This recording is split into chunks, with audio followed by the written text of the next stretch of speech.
Tal vez yo no estoy claro.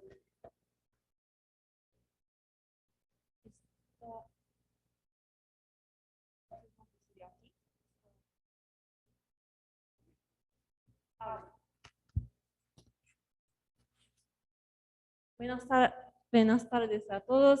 Muchísimas gracias por venir a este conversatorio entre Alfonso Ariza y Betsy Forero. Este evento es para dos motivos. Primero es difundir nuestra exposición de Alfonso Ariza y segundo motivo es lanzamiento de la revista Cobay, nuestra revista. Aquí tenemos varios miembros en este evento. Muchísimas gracias por asistir. Y antes de comenzar, hay palabras de señor Matsumaru de la Embajada del Japón.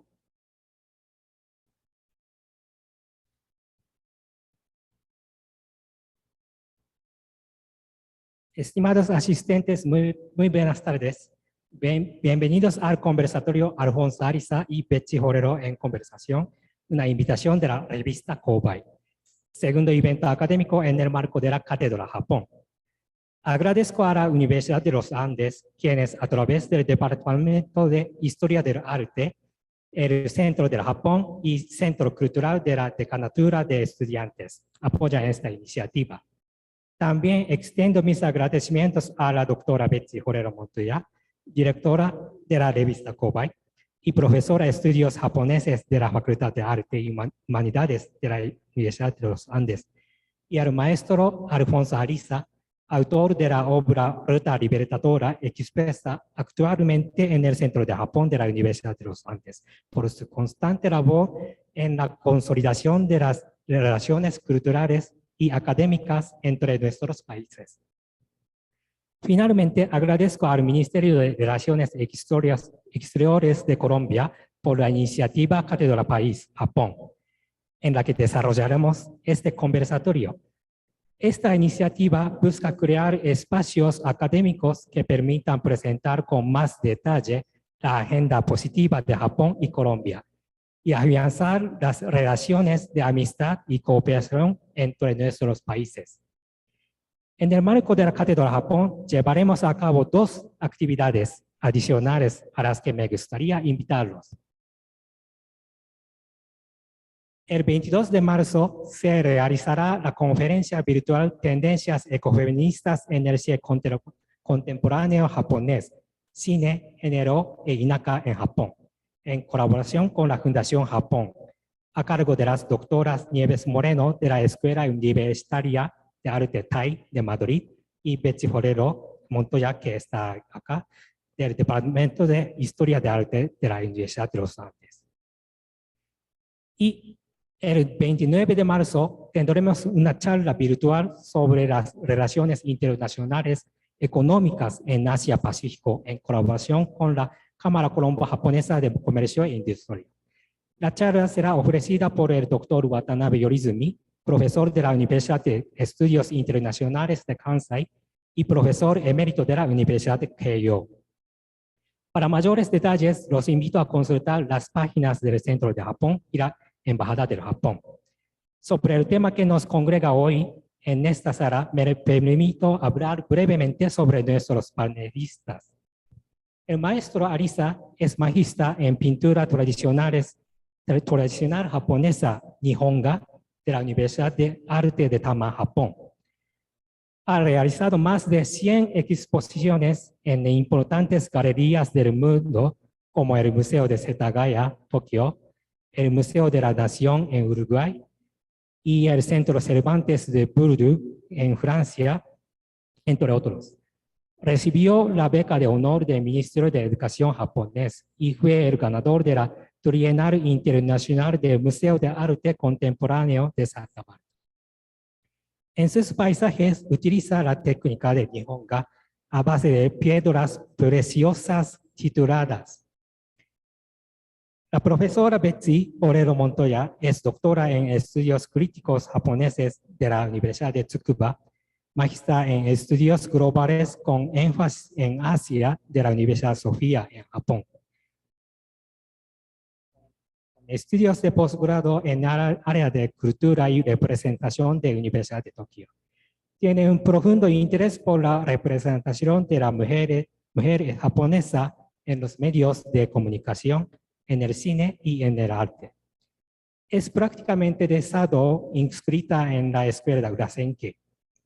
Actualmente se encuentra vinculada al Departamento de Historia de Arte, Facultad de Artes y Humanidades de la Universidad de los Andes. Muchas gracias por su asistencia. Damos la bienvenida a nuestros panelistas. Muchas gracias.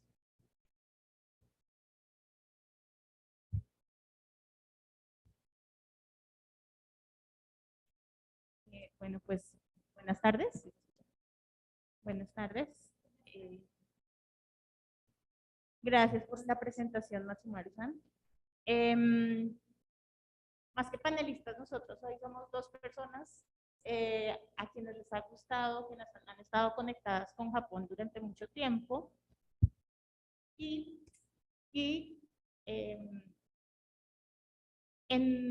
digamos que hoy se van a sentar a conversar.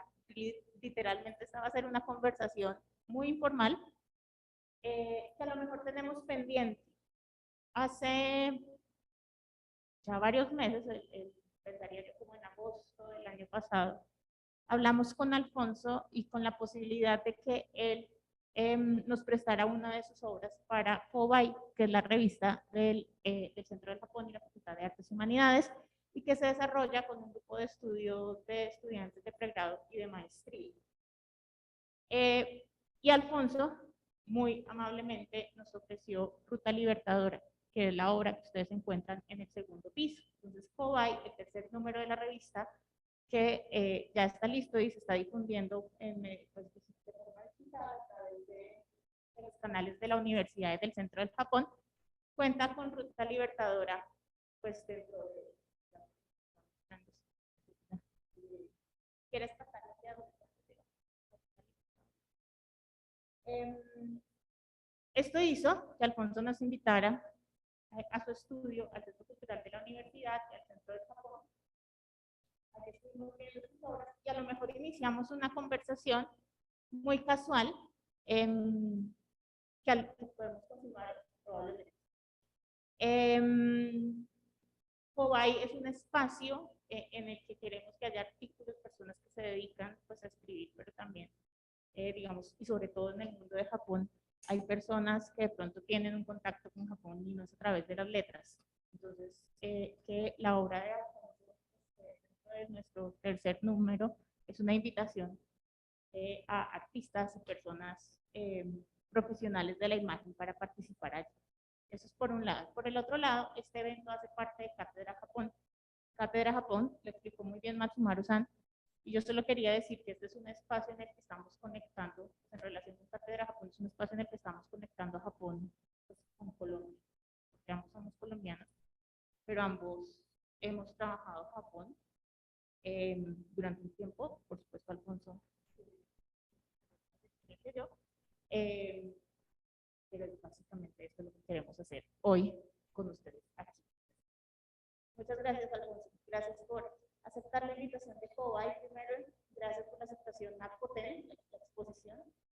Y gracias pues, por estar aquí con nosotros también. Buenas tardes a todos. Muchas gracias por estar en esta conversación. Gracias al señor Matsumaru, agregado cultural de la Embajada de Japón en Colombia. Gracias a Nami Asano, la directora del Centro Cultural Japón. Y a la profesora Betsy Forero, directora de la revista Kobai. Y muchas gracias a ustedes por estar aquí. El propósito, bien lo decía la profesora Betsy Forero, es que continuemos una charla en la cual espero transmitirles a ustedes la importancia de las relaciones Colombia-Japón y la importancia del arte en estas relaciones y cómo se han creado y cómo a través de un medio como la revista Kobai se difunden de estas ideas.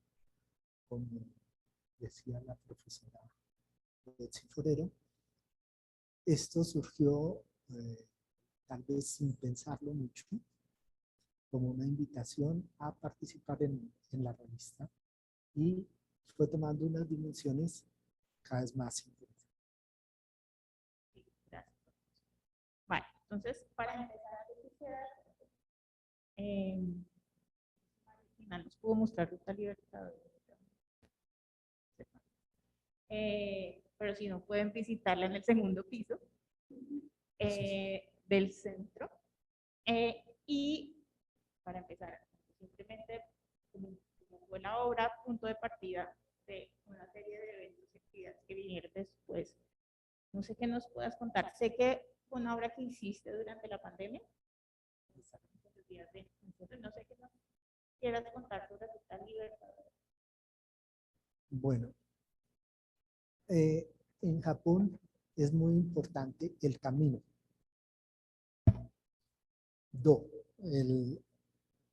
Si ustedes tienen conocimiento del judo, de esa palabra, sado, que es la ceremonia del té, esa palabra significa camino, el camino para hacer algo.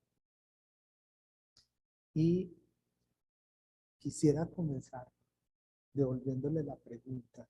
El cuadro es sobre un camino. Devolviéndole la pregunta a la profesora Betsy Forero, que es experta en ceremonia, algo realmente muy difícil. La escuela Urasen, que es una escuela tradicional, la más tradicional de Kioto, y que tiene una forma especial, ¿no? Le devuelvo la pregunta sobre qué significa en las artes el do, el camino.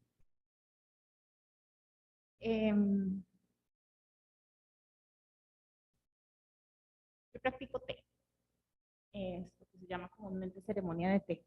Entonces, lo que voy a comentar es básicamente a partir de esa experiencia. ¿Alguno de ustedes practica algún arte marcial o practica caligrafía? A lo mejor ha tenido algún contacto con esto, pues con esta experiencia. Do efectivamente en japonés significa, pues realmente es el carácter de Nichi, de camino. Alguna vez Jaime Barrera, quien seguramente pues la mayoría de ustedes conocen, decía que los do son los caminos del Zen. Yo no soy practicante de budismo Zen, y a lo mejor lo poco que podría saber de Zen seguramente viene de mi contacto con el té. Y creería que la forma, digamos que para empezar, la forma de traducir sado, que es el camino del té, pues en español no debería ser ceremonia del té como normalmente lo conocemos, sino debería ser justamente camino, o al menos práctica. Los dos hablan de los procesos de aprendizaje, de la forma en la que, o de los procesos en los que justamente el proceso y no tanto la meta, no tanto el final, hablan de un entrenamiento o de un aprendizaje que tiene que ver con algo que nosotros en español diríamos comúnmente cuerpo y mente y a lo mejor corazón. Creo que cuando uno se conecta con una de estas prácticas, entiende que es difícil disociar cuerpo, mente y corazón, que en la disciplina del cuerpo básicamente hay una actitud, en la postura, en los movimientos, en los tiempos, en el ritmo, en la relación con el espacio, con el entorno, pero también con los objetos que están en el entorno, en los espacios que hay entre esos objetos y el cuerpo de uno, o entre estos objetos entre sí, hay un significado. Y todo esto sucede mientras hay un entrenamiento pues, sí, del cuerpo, hay una postura, pero también hay, una profesora de té siempre hablaba como un corazón limpio. Limpiar el corazón, y yo creo que nosotros lo diríamos limpiar la mente, que es un estado al que a lo mejor muchas veces no he llegado, espero haber llegado alguna vez, pero que permite que cuando uno está, en el caso mío, preparando una taza de té, haya una armonía de los movimientos propios con el entorno, con los objetos, con los sonidos, con el ambiente, y uno pueda preparar una rica taza de té para la persona que la va a probar. Todo es alrededor de una taza de té que tendrá muy poca bebida, que se toma en unos pocos segundos, pensaría yo, pero que tiene, digamos que en ese sabor, en esos 3 sorbos de taza de té, hay implícito como todo este proceso que he tratado de más o menos explicar. Muchas gracias. Realmente lo que nos diferencia a nosotros de Japón es eso. En Japón, como decía la profesora Betsy, hay que colocar el cuerpo, el corazón, la mente y sobre todo la conciencia en lo que se está haciendo. Las artes, todas tienen un camino. Hay un camino para preparar la tinta. Hay un camino para aprender a escribir. Hay un camino para aprender a pintar con la técnica japonesa. Hay un camino para aprender a hacer los pinceles, para usar los pinceles.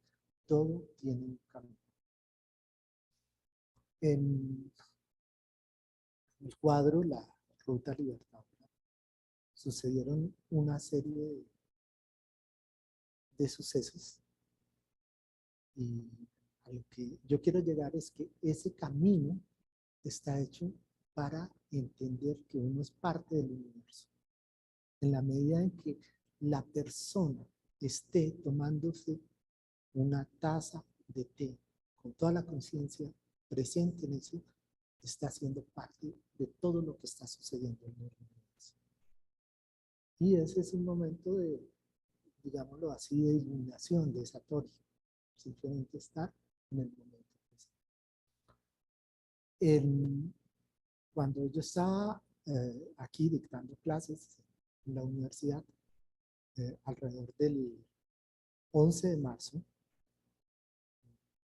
me dijeron, bueno, pasamos a virtual, las clases ya son virtuales, se acaban las clases presenciales. Yo había estado visitando algunos lugares de la Candelaria como anfitrión de una azafata francesa que venía de Beijing, había hecho el vuelo Beijing, París, Bogotá. El resultado fue que tuve COVID antes, inclusive que hubiera exámenes, que hubiera el cierre. Y mi idea fue de protección, de quedarme en la casa pintando y no contaminar a nadie. Entonces me puse a pintar este cuadro de La Ruta Libertadora,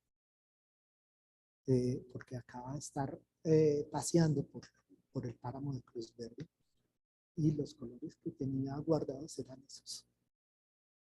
En stock. Mientras estaba haciendo el cuadro, se me ocurrió interpretar un mantra por la sanación de todos los seres humanos y que llegaran las vacunas y los remedios para el COVID. Fue un COVID fuerte, pero yo estaba haciendo esto que es como una meditación, pintando. Y les puedo decir que era absolutamente feliz en esos momentos. Estaba utilizando la sala, estaba en el momento presente, estaba haciendo lo que estaba haciendo. y hice este cuadro. Me quedaba un rojo, que es el rojo de cochinilla, que como lo estaba diciendo en la visita guiada, es un rojo que utilizaron los pueblos precolombinos de un animalito, que es la cochinilla que crece en los cactus. Los aztecas, los mayas lo utilizaron. Llegó a ser el producto de mayor exportación con la llegada de los españoles. Después del oro y la plata, y ese rojo lo utilizaron los impresionistas, lo utilizó Rembrandt, Rubens, llegó a Prusia y en Prusia lo precipitaron y hicieron el azul de Prusia. Finalmente llega a Japón. En Japón lo utilizan en la pintura tradicional japonesa, lo utilizan en el grabado japonés, en el ukiyo-e, y bueno, en muchas cosas, tanto el azul de Prusia como el, eh, el rojo de cochinilla. Entonces, esa idea de unión con los materiales, con la tierra y con el universo empieza a plasmarse en el cuadro. Ese cuadro es de la ruta, que esa ruta la utilizó Bolívar para cruzar los Andes y era la ruta para llegar a los llanos también. Y yo estaba viendo la importancia de la interdependencia, no la dependencia, sino la interdependencia como un producto nuestro de América llega a Japón y se convierte en un producto de la Nihonga, de la pintura japonesa. Yo lo tenía guardado porque había comprado para mis profesores, porque como regalo, porque es supremamente costoso y muy apreciado en Japón. Y tenía un poco en stock. Y todos estos materiales los tenía en stock y surgió este cuadro. Entonces, ese es el producto. Y para mí es muy simbólico también el camino, lo que les decía, la ruta libertadora es más también la ruta de la libertad, de la liberación, no de la libertad física, sino también de la liberación, del satori, de la liberación. Alfonso, te voy a hacer una pregunta que me hacen a mí los estudiantes de arte, especialmente, que yo no sé responder, ya que hablabas de cochinilla. ¿Qué otros materiales usas tú, o pues en estas pinturas al menos, pero no en general, qué materiales usas tú? ¿Y cuál es la importancia de esos materiales, como en la conexión que tú haces en el proceso de... Sí, yo comencé muy pequeño. La primera exposición la hice a los 4 años y lo que hacía era moku hanga, grabado en madera. También suibokuga, acuarela, en papel japonés que llaman de arte. Después en la universidad aprendí óleo. Bueno, ya sabía algo de óleo y de otras técnicas. Y pensaba que la Nihonga era mucho más rápida, porque es en base a agua. Era mucho más fácil pintar con Nihonga. La sorpresa es que es mucho más difícil. Y lo que se utiliza en la Nihonga son piedras trituradas, piedras preciosas trituradas como arenas, que pueden vivir desde una micra hasta 10 micras tamaño, y se pegan con colas, es decir, con huesos de animales. La cola piscis, la gelatina de huesos de pescado, también se puede utilizar. Ese es el pegamento de esas arenas. Y fue lo que se utilizó en los biombos, en los screen tan famosos de Japón. Se utilizó esta técnica. pero es la misma que utilizaban los aztecas y los mayas. Es la misma que era lo mismo, tierras, culturales. ¿Qué es Nihonga? No, ¿qué es Nihonga? No. Recuerdo que cuando estábamos en tu estudio yo te pregunté que si tú hacías Nihonga. Fue la pregunta que tenía curiosidad de saber si Alfonso que nos contestaba si hacía Nihonga o no. Bueno, eso es, Nihonga quiere decir pintura japonesa. Y aquí vienen unos problemas de interpretación increíbles. Esa respuesta la dio el profesor Yukio Lipit, que es el director de arte asiático de Harvard, que hizo la curaduría de la exposición. Nihonga, la pintura tradicional japonesa, que les decía de los screens, de los templos, fue llamada así para diferenciarla de la pintura occidental yoga. Entonces se dijo, esto es pintura japonesa y lo otro es pintura occidental, yoga. No yoga, sino yoga.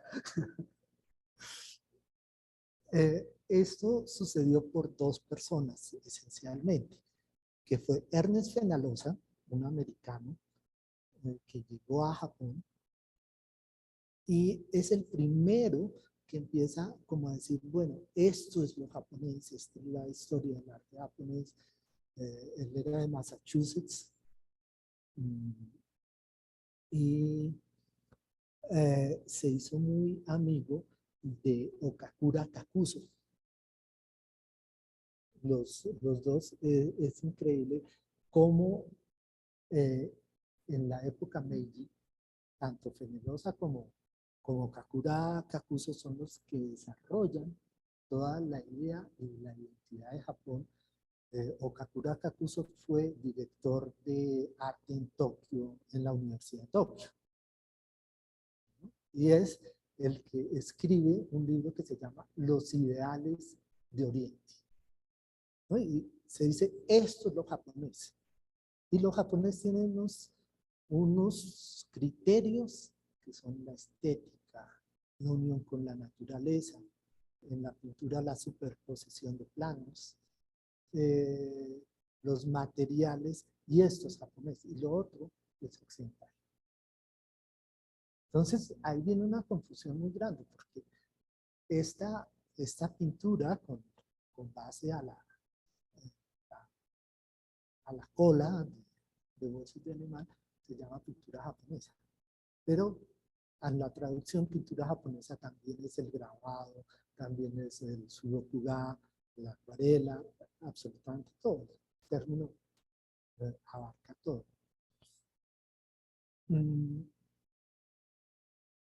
Pero digamos que esta idea de la pintura japonesa y el purismo, llega un momento con la internacionalización que se rompe, ¿no? Y es lo que dice el profesor Yukio Lipit, ya no podemos hablar más de Nihonga, tenemos que hablar de Sekaiga, de pintura del mundo, de pintura internacional. En este momento no es válido hablar de pintura colombiana ni de pintura francesa. Hay que hablar de pintura del mundo. Entonces, no sé si te respondí la pregunta. Sí, a lo mejor esto yo se lo pregunté en ese momento a Alfonso, porque efectivamente, digamos que durante finales del siglo XIX, comienzos del siglo XX, Japón empieza con todo el proceso de construcción de nación, y dentro de ese proceso empieza a nombrar qué es lo japonés y qué no es lo japonés. Digamos que no son géneros que deciden nombrar, pero es un género, siento yo que el nombre obedece a la necesidad en ese momento de crear nación y definir qué es nuestro y qué no es nuestro, qué es del otro, pero que eventualmente con el paso de los años ha traído unos ciertos problemas, como el que tú planteabas. Y en ese momento, que no lo dijiste ahora, recuerdo que tú dijiste yo pinto. que a mí me gustó mucho tu respuesta, porque sí, Andrés pinta. Independientemente de sea Nihonga o no, pintas desde un lugar que es Colombia y siguiendo pues unos antecedentes conectados con Japón. ¿En qué sentido estas pinturas podrían ser Seika y Gato, la pintura del mundo, por un lado, pero además de dónde viene la conexión con los paisajes? ¿Qué paisajes? Colombiana. Colombiana.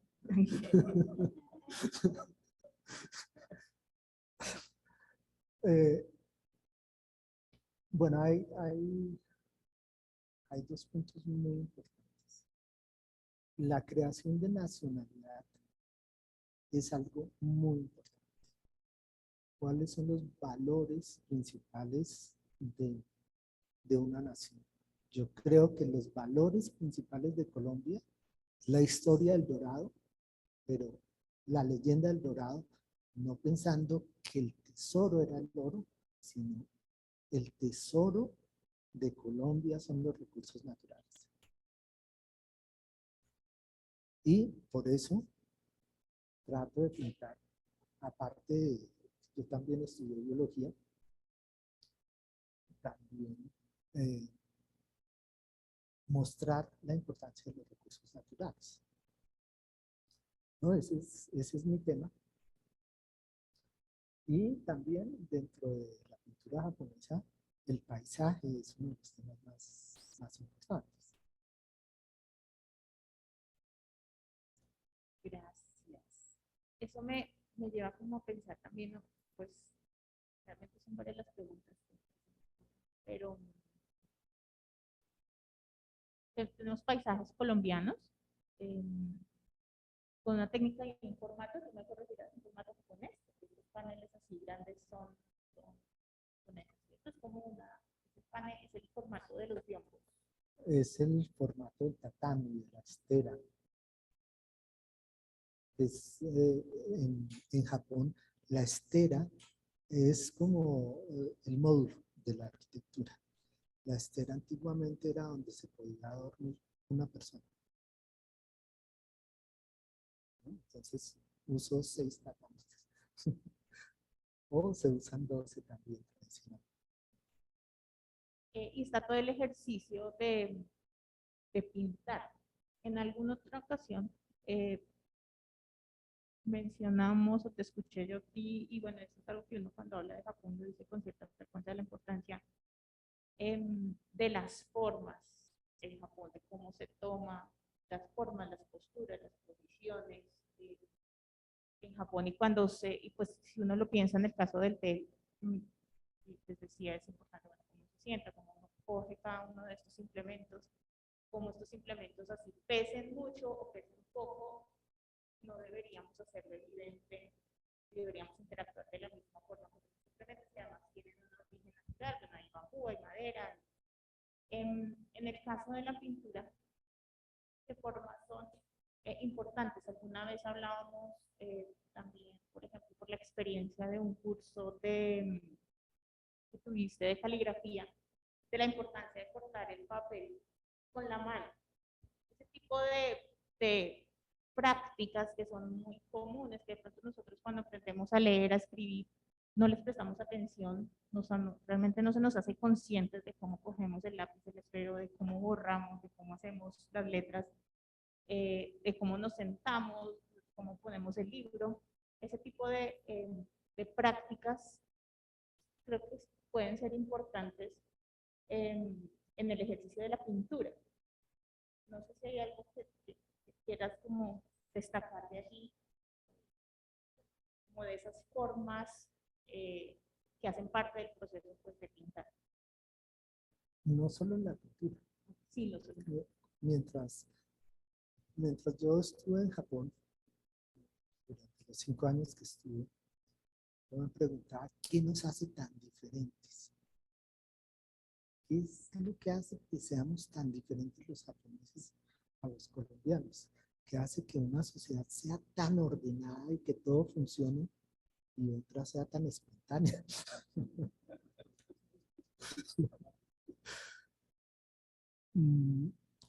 Cuando regresé a Colombia, el shock fue brutal, porque en Japón uno ve que las personas están haciendo lo que están haciendo, no están haciendo otra cosa. Si están doblando un papel, lo están doblando y saben perfectamente, eso es un espectáculo increíble ver cómo se dobla un papel para un empaque de regalo. Llegan, ponen el objeto, hacen ti, ti, ti, y le ponen una cintica y quedó perfectamente. ¿Sí? Eso viene del conocimiento de los sentidos del papel, el sonido del papel, la textura, todo eso.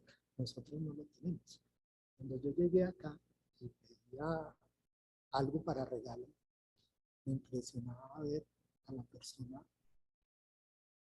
tratando de poner la cinta transparente, hablando por teléfono, hablando con la persona y el resultado era un desastre. Nosotros nunca tenemos la conciencia en el momento presente. Siempre estamos en otros lados. Eso en las artes es básico. Y no solo en las artes, sino en el desarrollo, en la cultura. Y finalmente lo más importante, si nosotros queremos una nación realmente desarrollada, en un concepto del desarrollo no solo económico, sino social y humano, hay que pensar en las artes. Las artes son la quintesencia de eso, es la expresión de la conciencia. Cuando tú te dispones a pintar, ¿hay algo que hagas para tomar como esa conciencia de la pintura? ¿Hay algo que tú hagas específicamente relacionado con lo que acabas de decir? Pregunta de las formas. Esas son preguntas íntimas. Perdón, Alfonso. Eh, en Japón los rituales son muy importantes. Y yo diría que la ceremonia es un ritual. Es un ritual para tomar una taza. Igual cuando yo voy a pintar, estoy haciendo un ritual. ¿Sí? Preparando los colores. Solo moler la tinta y estar en contacto con la tinta es un ritual, es una meditación absolutamente increíble. ¿El producto cuál es? Una felicidad grande. Es un gozo increíble y estar ahí en el momento presente. En ese momento no estaba uno pensando en los desastres que están ocurriendo, absolutamente nada. Gracias. Una pregunta entonces menos simple. ¿Cómo percibes tú la belleza en Japón? ¿Qué es la belleza para ti? Estética, desde la pintura, desde Nihonga. Esa es otra cosa. Si hablamos de los ideales de Oriente, escrito por Okakura Kakuzo, está la estética, la belleza. Los japoneses encuentran un deleite increíble en la belleza natural y en el momento. La floración de los cerezos es un ejemplo típico. Son 2, 3 días máximo, porque viene una lluvia y acaba con todas las flores. Que los japoneses van a disfrutar las flores. Y van los profesores, los niños, los hombres de negocios, las mujeres de hogar, las estudiantes. Todo el mundo va a disfrutar las flores, a disfrutar la belleza, la estética. Nosotros tenemos cierto desprecio por la estética y por la belleza. Para decir que una mujer es bruta, A veces decimos es linda. Como si la belleza y la inteligencia no pudieran ir de la mano. Japón tiene eso. Y tiene una serie de palabras que consideran japonés, el wa, tiene toda una estética. La comida tiene una estética de colores, de sabores. Nosotros estamos muy lejos de aprender a percibir toda esta estética. ¿No? Es la quintesencia de la estética, de una sociedad creada que busca la estética. Podríamos hacer un colombiano para empezar a...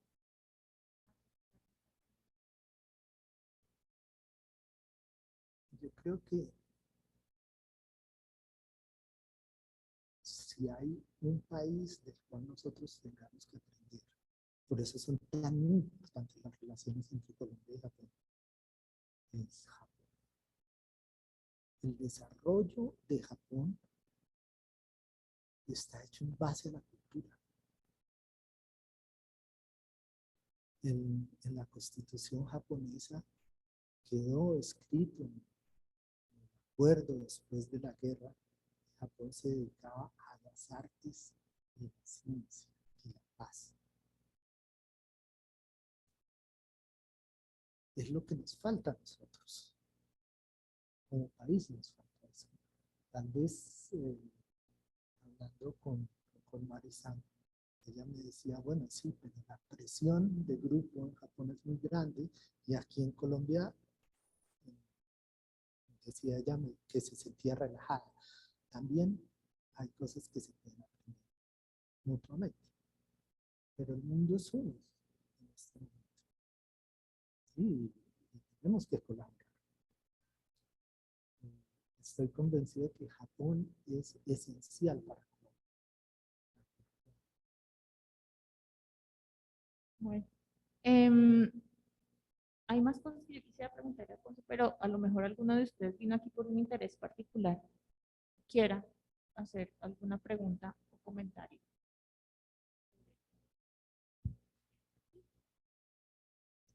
Es súper fuerte para que te...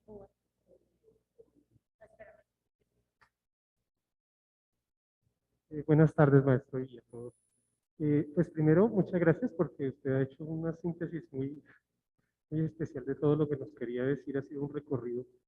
Y sé que acá a todos nos congrega algún arte, algún interés alrededor de Japón. Pero entonces, mientras los escuchaba a los dos, especialmente, se me venía una idea. No sé si la pregunta puede ser simplísima, puede ser interesante, pero la acoja con agrado. Vamos, ustedes han mostrado acá muchos caminos, ¿no? El camino del té, el camino de las artes marciales.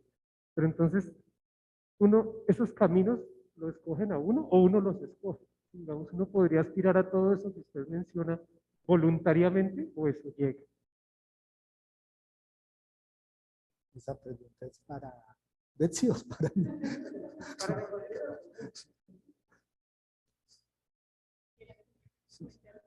No, yo también quiero contestarla.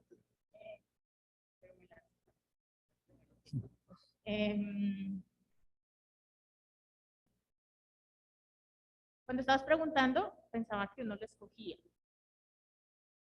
Pero luego, cuando terminaste la pregunta, pensaba que mi primer encuentro con Japón fue muy casual, muy arbitrario, no fue pensado.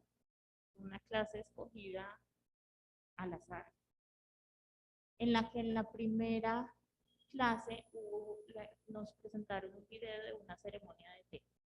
Era una clase de literatura.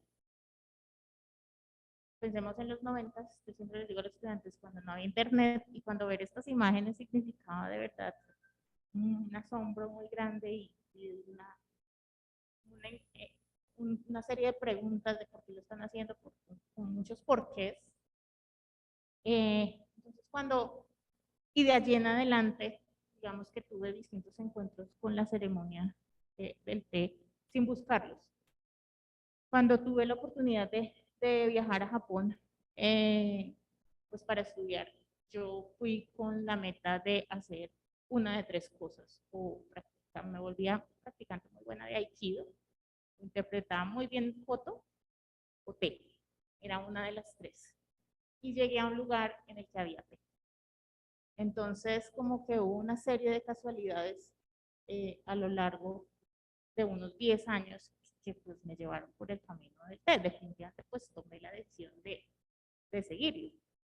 Entonces es un poco difícil, ¿no? Porque no es ni sí ni no, y depende de cada caso. Hay una disposición y a lo mejor una disposición. Cuando uno conoce culturas como estas y de alguna forma se sensibiliza o se asombra o se deja impactar, no de dejarse pues seguir. También digo yo, pues la fortuna de los que tenemos quienes nos dedicamos a estas temáticas en la vida, ¿no? Podemos disfrutarnos, trabajar y disfrutar. Bueno, yo agradezco la pregunta, me parece muy interesante. El cuadro es el camino, ¿no? La ruta libertadora es el camino. Y se dice, primero es el camino y el caminante. Después el caminante y el camino se convierten en uno. Y después desaparece el caminante, el camino y el objetivo. Después desaparecen. Esto es en el budismo zen. Sí, podríamos decirlo, nuestras palabras se hace camino al andar, ¿no? Pero yo les quiero contar una anécdota. La señora Sakihara me mostró un cuadro de Kayama Matazo, uno de los pintores más famosos japoneses, que ya falleció. Y a mí me encantaron los colores. Yo quiero ir a eso. Yo quiero aprender eso. Me encantan esos colores. Y apliqué 2 veces a la beca. Y me rechazaron. Y la tercera vez, yo dije, bueno, a mí me encanta el japonés, me voy a meter a estudiar japonés, no importa quién me dé la beca. Me acaba de meter a un centro, era muy difícil estudiar japonés aquí. No había nada. Me metí a un centro y empecé a estudiar japonés y al mes recibí la beca. Y la recibí para estudiar en Tama Bijutsu Daigaku. Y Kayama Matazo, el profesor, el pintor con el que quería estudiar, está en Tokyo Geigai. Sí, yo comencé, ¿no? Y sorpresa, se cambió a Tama, ¿no? Entonces, lo que yo diría como enseñanza de vida es que cuando uno fluye, cuando uno se conecta con el universo, las cosas suceden. Y eso es el principio japonés, es gozarse el camino, no el destino, no el llegar a, sino el proceso es el que lleva al destino. Otra pregunta por aquí, ¿cierto? Bien.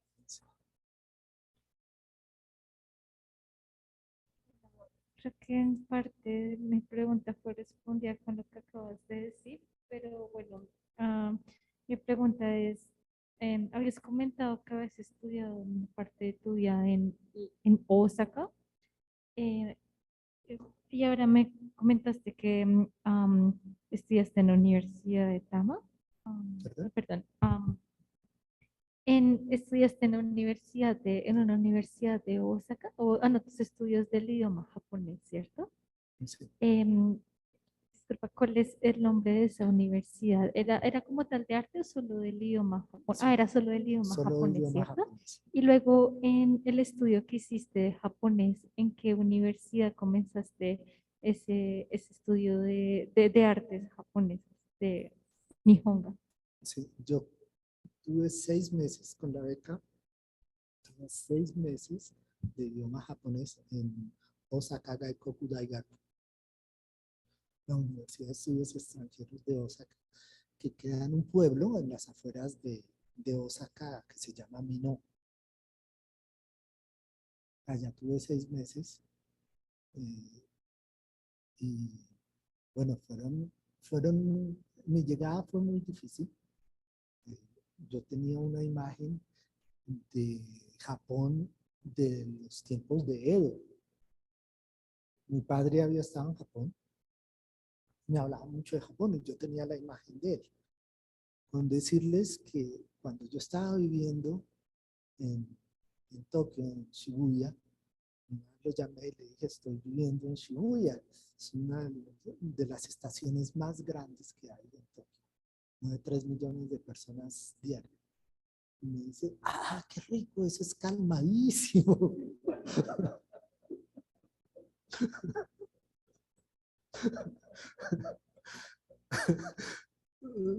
Yo llegué y fue un shock violento de todo el desarrollo y las horas pico en Osaka.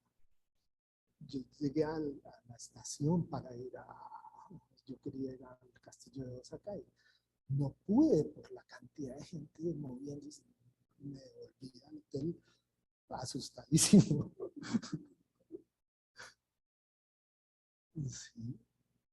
Y allá tuve 6 meses de japonés, que Y después de eso estudiaste en otra después de universidad. eso pasé a Tama Bijutsu Daigaku en la sede rural en Hachioji, sí, a las afueras de Tokio.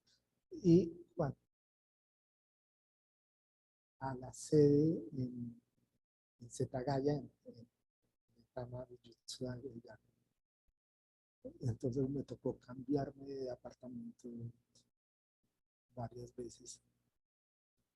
Y ahí hice la especialización y después apliqué a la maestría. En la Sí, misma en Tama, universidad. en Tama Bijutsu. Muchas gracias por responder a mi pregunta. Fue muy interesante escuchar el proceso de estudio que tuviste en las universidades. Muchas gracias. ¿Alguien más tiene alguna pregunta? Un segundo, antes de eso quería, pues aprovechando esta pregunta y como el detalle que diste sobre Japón, la mayoría de las personas que nos dedicamos a Japón tenemos algún contacto con la lengua. El japonés es una lengua muy complicada de aprender hasta el día de hoy. Yo sigo pensando. Y creo que uno nunca deja de ser estudiante de japonés. Pero no sé si como artista el aprendizaje de japonés se relaciona en algún momento, ¿viste alguna conexión con el japonés, la lengua y la pintura, con el arte de pintar? Porque creo que todas las personas que se dedican como tienen algún interés en japonés deberían iniciar el proceso de aprendizaje, no necesariamente, otra vez partiendo como de la idea del do, no necesariamente pienso yo, ahora que no soy profesora de lengua, pensar en que se apruebe un nivel de un examen, pero sí iniciar un contacto con la lengua lo sensibiliza a uno, estoy respondiendo una pregunta, pero lo sensibiliza a uno un poco a la cultura. No sé cuál sería tu experiencia como artista en este proceso. La lengua es básica en la comprensión. Hablábamos de, por ejemplo, el carácter de hombre, ¿sí? En la escritura, cuando lo escribe un poeta o un artista de edad, lo escribe un poco acostado, ¿sí? Mostrando que es un hombre viejo. Eso no se puede traducir, ¿sí? En una poesía que esté un poco acostado. En el shodo, en la caligrafía, hay una cantidad de cosas que no hay forma de traducirlas. Hay una poesía que dice, el sol se escondió detrás de las nubes. Y está escrito, superpuesto, el sol se escondió y encima detrás de las nubes. ¿No? Son cosas que no se pueden traducir. Y en la lengua japonesa también hay muchas cosas como pensar con el estómago, pensar con el corazón, pensar con la cabeza. Todo se traduce en pensar. Pero es completamente diferente el sentido. ¿No? En ese sentido. Hay cosas igual cuando se traducen cosas del español al japonés, muchas veces se pierde el sentido real. En una obra de teatro, yo estaba oyendo Eva to Adán no Monogatari. Eso quiere decir el cuento de Adán y Eva. Esa es una traducción correcta, pero para nosotros no es un cuento. No, es chocante oír como así que el cuento, ¿no? Pero es una traducción correcta, pero se está perdiendo el sentido de la lengua. Gracias. Ya vamos aquí.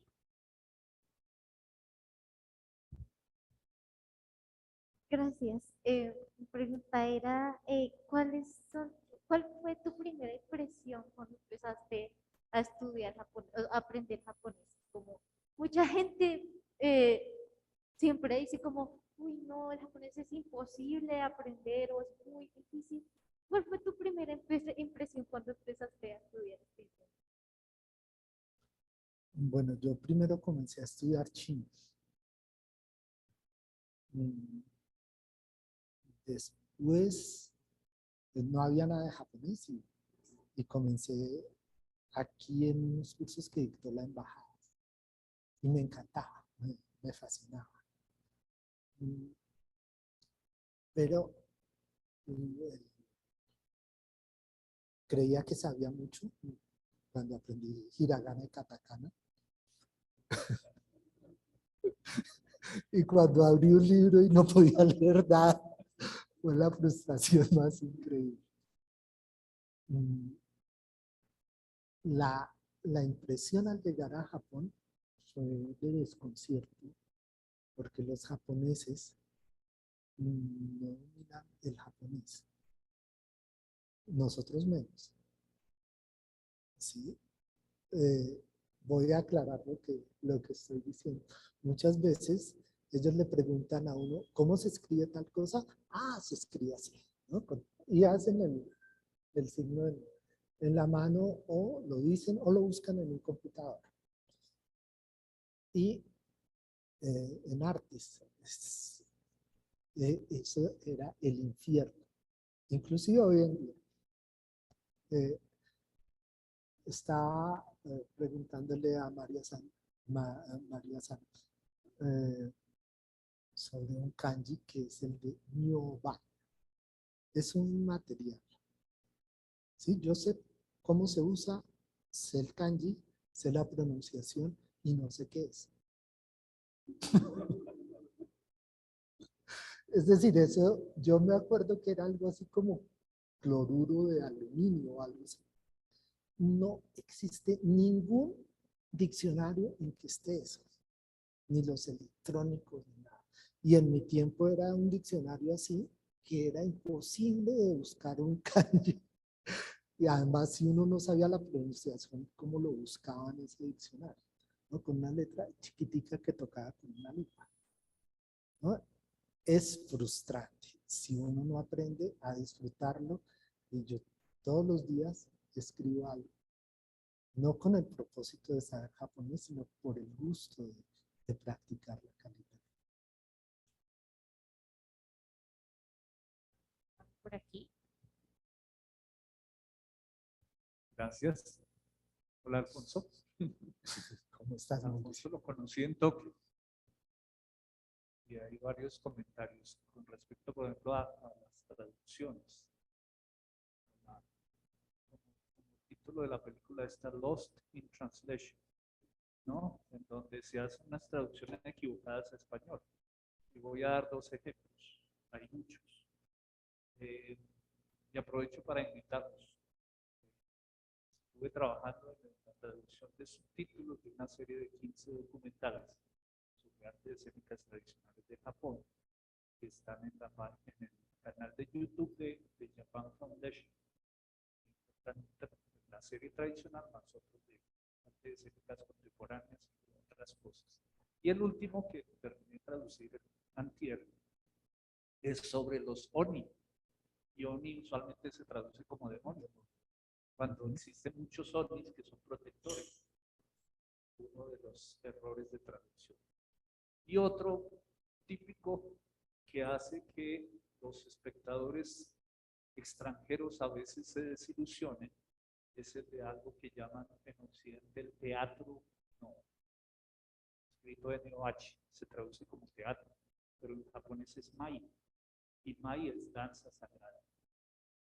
Entonces, la gente va a ver teatro no y espera ver lo que significa teatro para ellos, ¿no? Y es voy a entender una historia y si estuvo buena, entonces aplaudo y salgo feliz, y si no, pues salgo aburrido. Empieza a ver las danzas y muchas de las obras del no tiene argumento, o el argumento es demasiado sencillo y su fuerza está más en la danza, en los trajes, en las máscaras, en la música.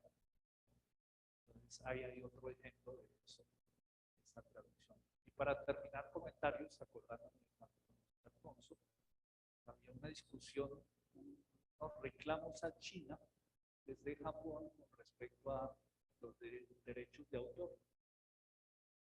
Y la respuesta, una de las respuestas de China en ese momento fue: ¿ustedes por qué no reclaman si ustedes nos robaron sin derechos los caracteres, los kanji?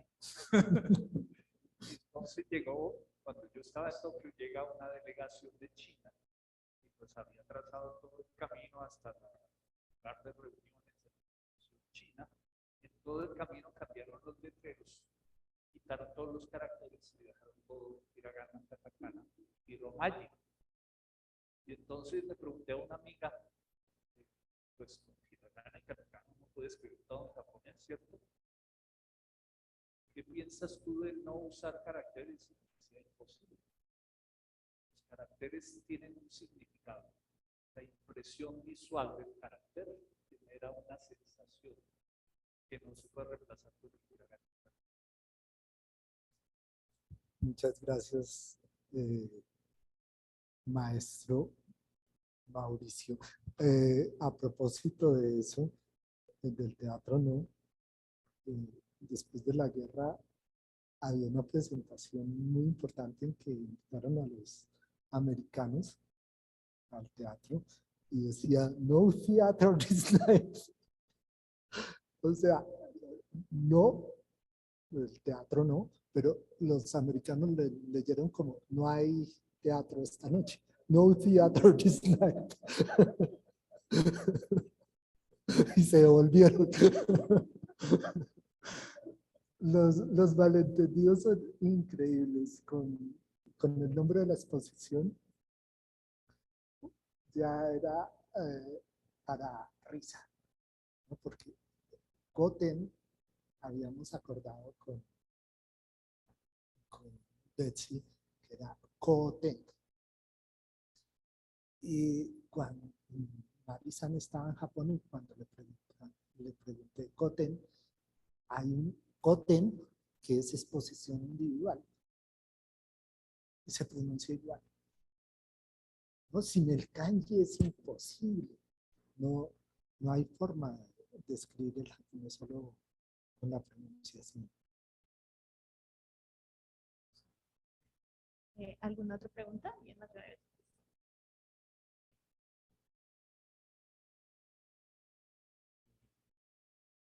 Sí, bueno, pues ya que estamos como conversando sobre temas de sensibilidad, quería preguntarte ya pues más respecto a la obra, si esa sensibilidad sobre el retrato de los paisajes, el plasmar paisajes y la importancia del paisaje, ¿es algo que tenías antes de Japón o después de Japón esa influencia también como impactó mucho en retratar como la importancia de la naturaleza y pues, sí, del entorno?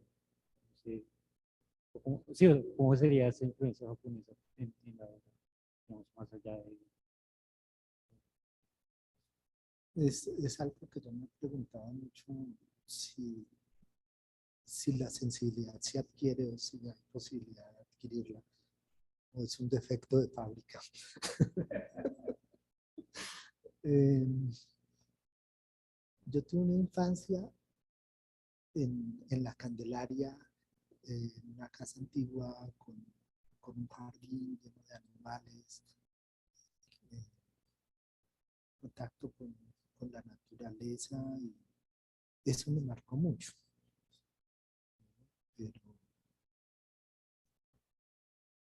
Pero siempre me he preguntado por qué hay personas que sienten mucho más ese contacto con la naturaleza y personas que no lo sienten, ¿no? Que no les importa absolutamente, ¿no? Y cómo es en Japón, por ejemplo, para pintar un bambú, hay todo el conocimiento de lo que es el bambú, hay unos significados, porque les gusta, porque el bambú es flexible, porque es hueco, por el vacío, cómo crece cada hoja. Aprender a pintar un bambú es algo que requiere una sensibilidad impresionante. Ellos dirían, sea el bambú, ¿no? Pero no sé si la sensibilidad se puede desarrollar muy claro. Sí, me lo he preguntado muchas veces.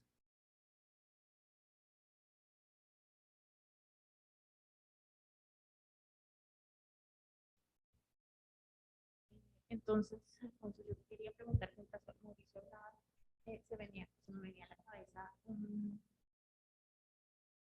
algo que tiene que ver con traducción, con concepción, y es arte, la palabra arte.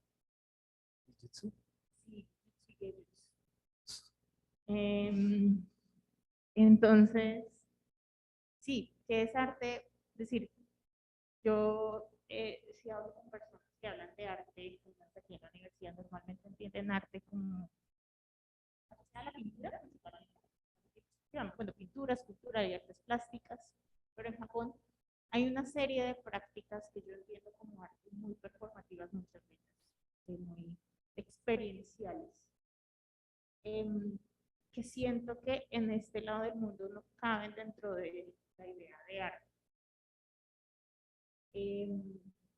No sé si nos puedes comentar algo sobre qué es arte, pero además desde la experiencia de contacto con.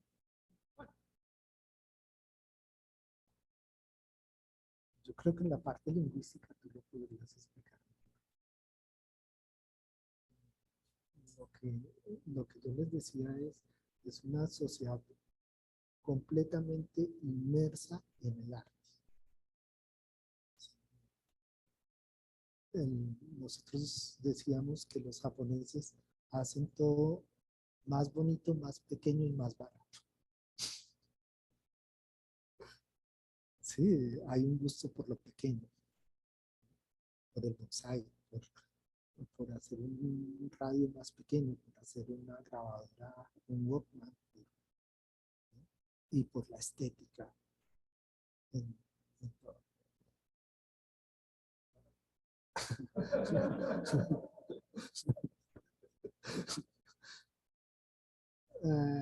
Comparativamente al objeto, ¿no? Si, si tú miras un carro americano, un carro japonés, sí, no para nosotros, no es más barato para nosotros, pero cuando se produce algo, siempre es comparativamente al mismo objeto, más barato, más bonito y más pequeño.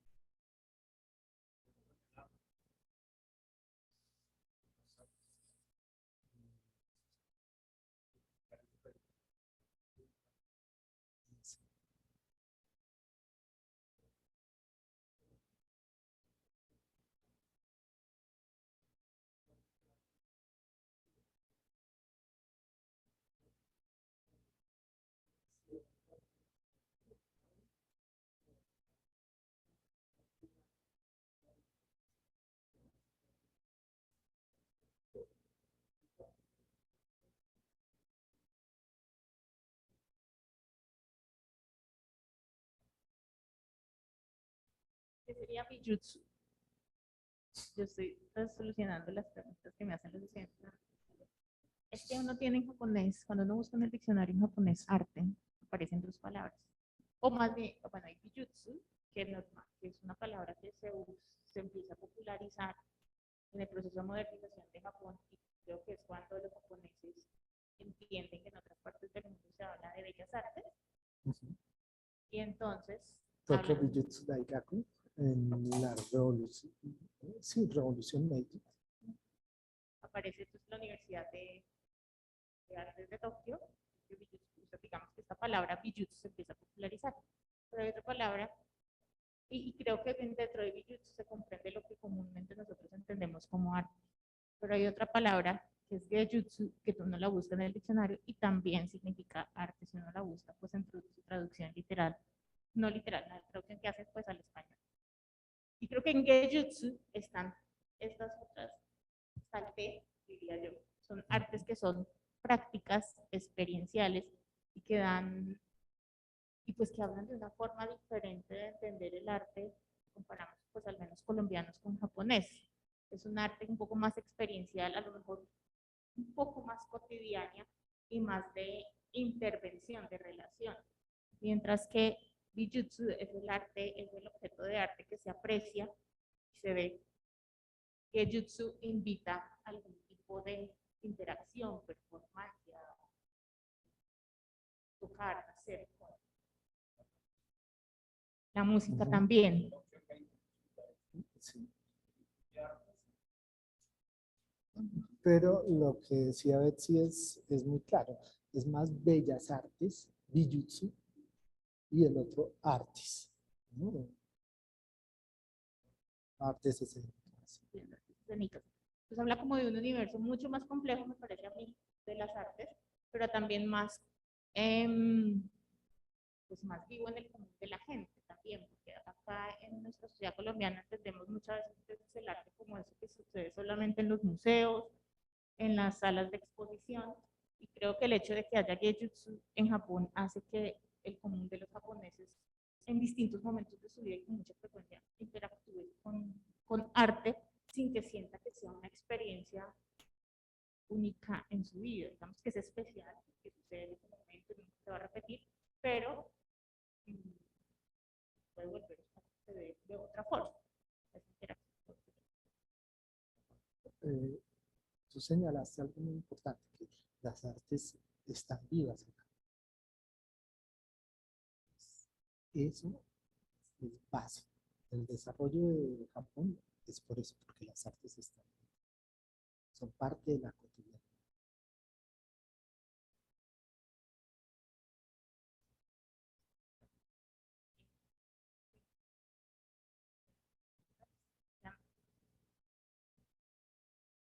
Pues respecto a lo que acaba de mencionar, es más una pregunta rápida y por curiosidad. Pues yo estoy estudiando arquitectura. Quería saber si en Japón entonces la arquitectura también es considerada arte y como en qué grupo de arte estaría. Entonces, pues, ya por curiosidad. Y yo creo que esa respuesta podría venir de Mari San.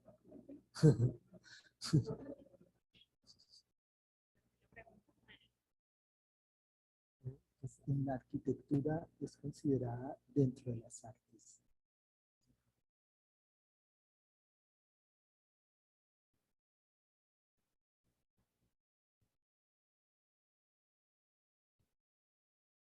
Sí, arquitectura es arte, no sé qué opino de ti.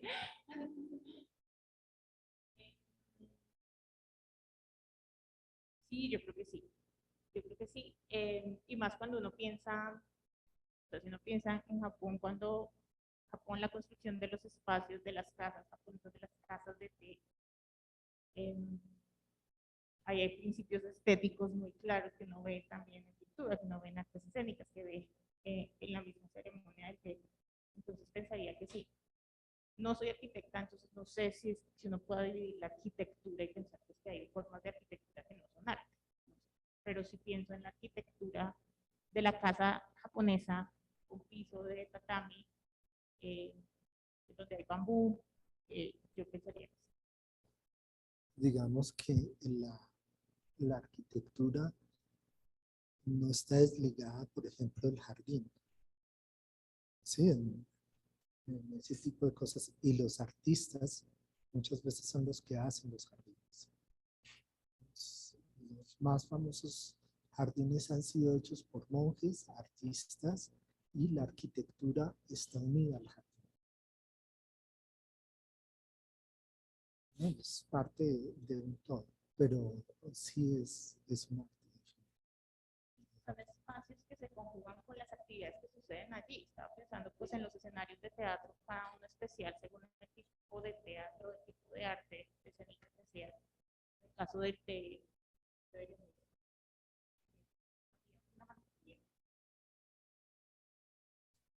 Es simplemente un comentario y es que recuerdo un libro, es una historia antigua que se llama La Pagoda de 5 pisos y tengo muy presente que el honor de la persona que construyó la pagoda de 5 pisos más o menos salvó su vida y la de su familia, justamente porque la perfección, digamos, como el reto de hacer esta altura tenía pues una complejidad y un valor artístico intrínseco.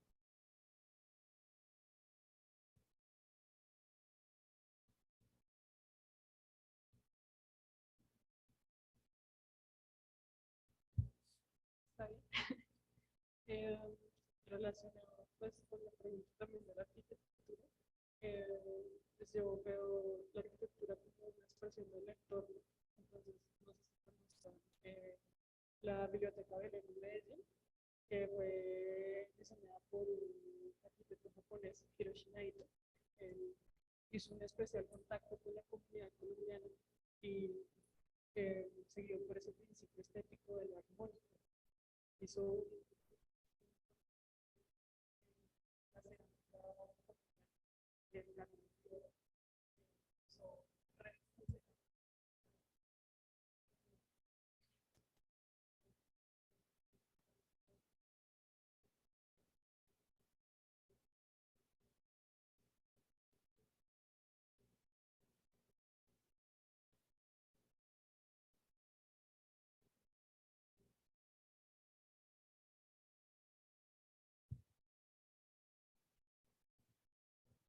Um, Perdón, tengo una teoría respecto al tema entre Geijutsu y Bijutsu.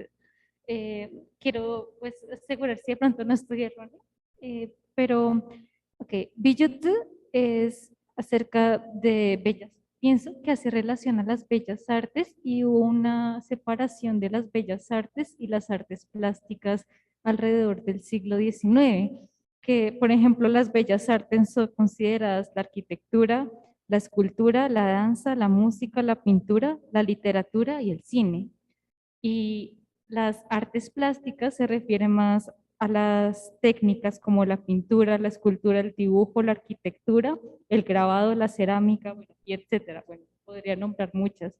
Entonces, ¿será posible plantear que Geijutsu podría referirse más hacia esas técnicas y Pijutsu hacia la escuela antigua de artes perdón, de bellas artes?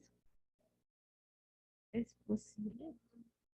no sé qué cuento estás contando, pero pues cuando uno habla de clásico ya le está poniendo dentro de una temporalidad que se entiende más dentro de Japón, es decir, una palabra que estamos imponiendo a la sociedad.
otro es la necesidad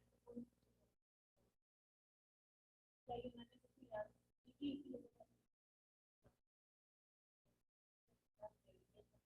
que los japoneses no están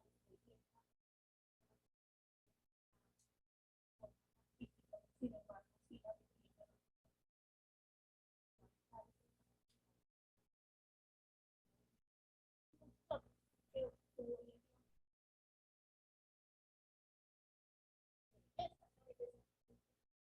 por ejemplo, pero antes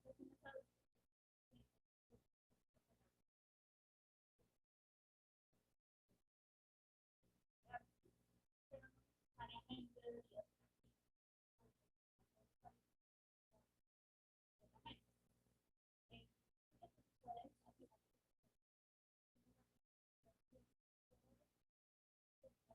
puesto en el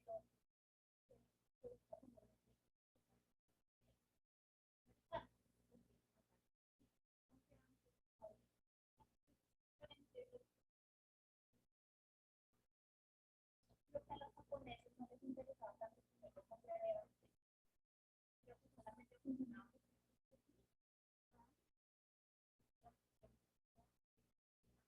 que pintaban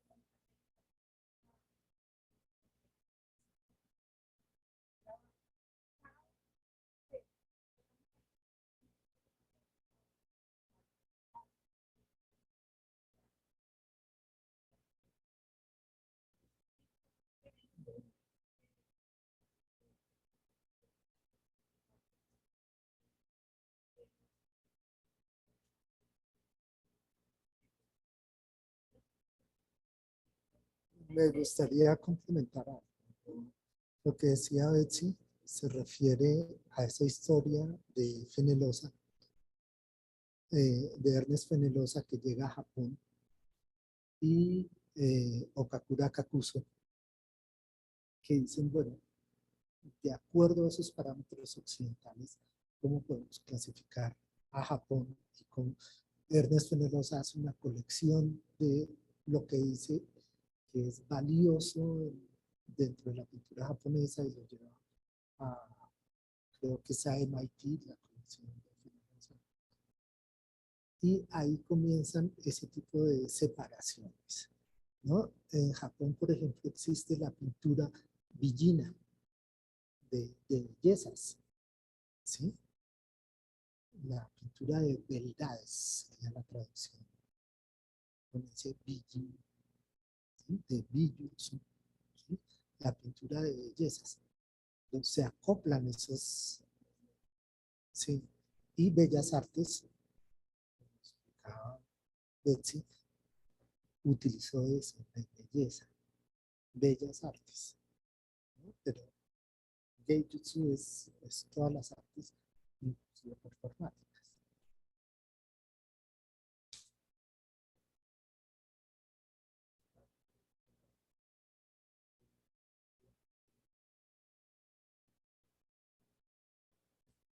Sí.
Muchas gracias, María, por esa intervención.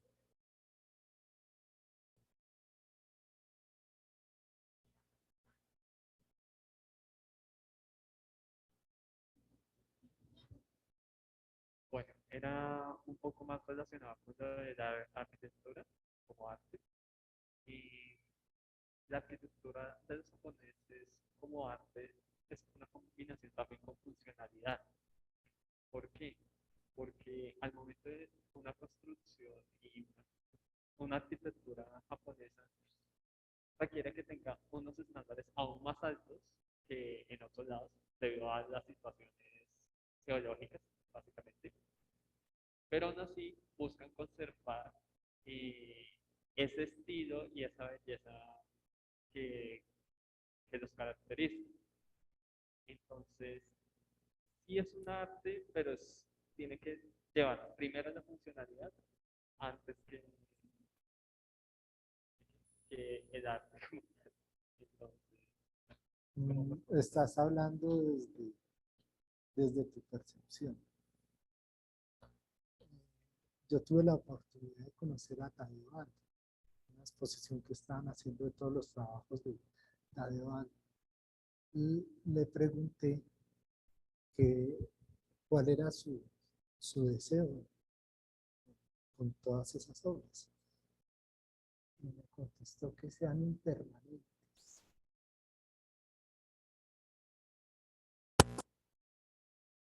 Yo quedé como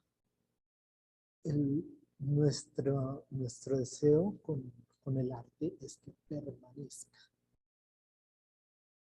Sí, con la arquitectura que perdure por años, mientras que semejante arquitecto tan famoso y que ha utilizado sobre todo el concreto, eso yo quiero que nosotros sean impermanentes, ¿no? Entonces, hay que tener mucho cuidado porque nosotros nos aproximamos con conceptos y no con la experiencia.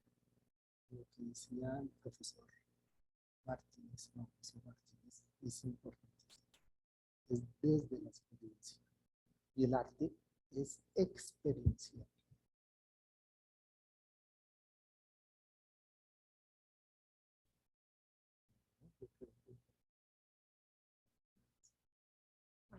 Pues muchas gracias. Ojalá podamos encontrarnos como en otro momento para seguir hablando de forma informal sobre Japón. Gracias a todos por estar aquí, acompañarnos. Y si no han visto Coten, bueno, subir a verla, apreciarla. Muchas gracias. Muchas gracias.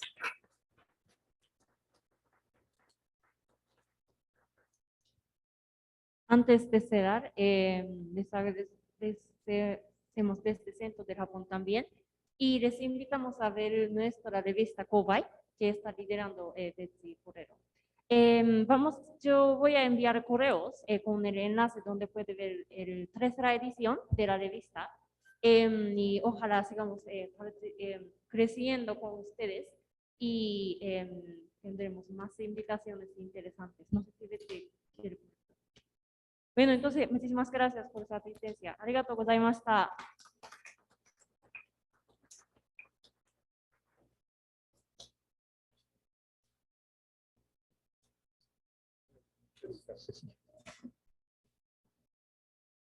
Son súper enriquecedoras estas discusiones. Sí, claro, deliciosas.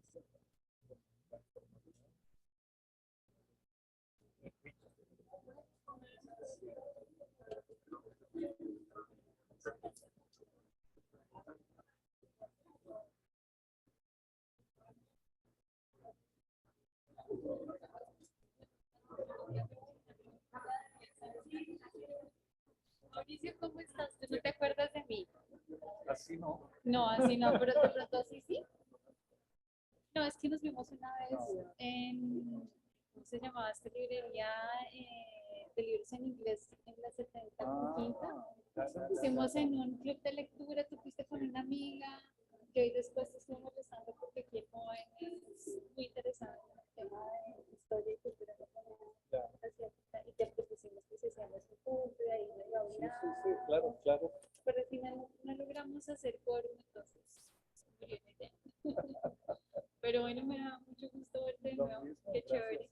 Y se van a ir a montar en bicicleta a Japón. ¿En serio? Es nuestro Muy sueño. Muy bueno. Vamos a hacer, vamos a hacer. Ya hay como un recorrido. En realidad, no. No, estamos como todavía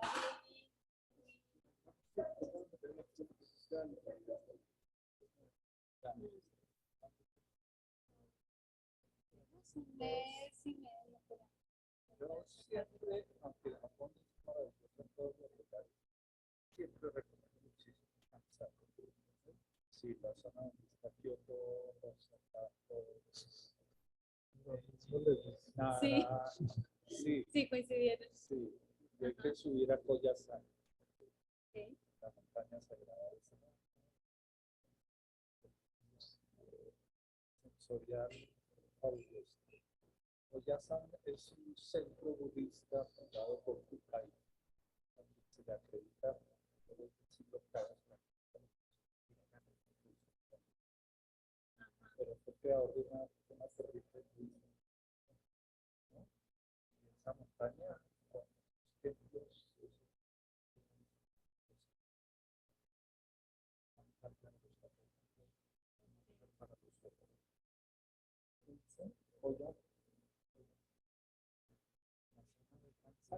San quiere decir montaña.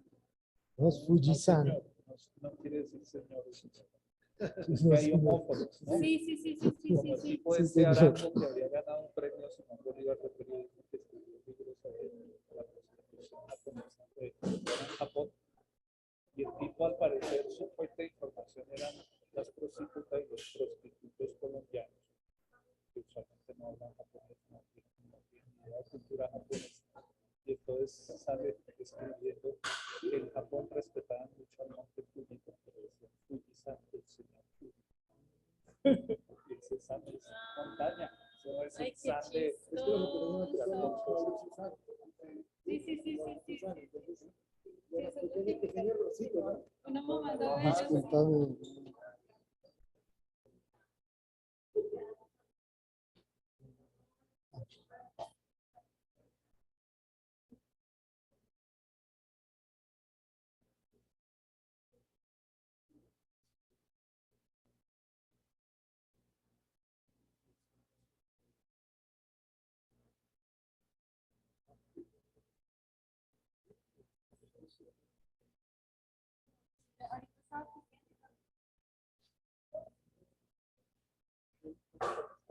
Ponen algunos factores no tan conocidos. Ah, perfecto. Ay, sí, sí, ahora todo el mundo está acostumbrado.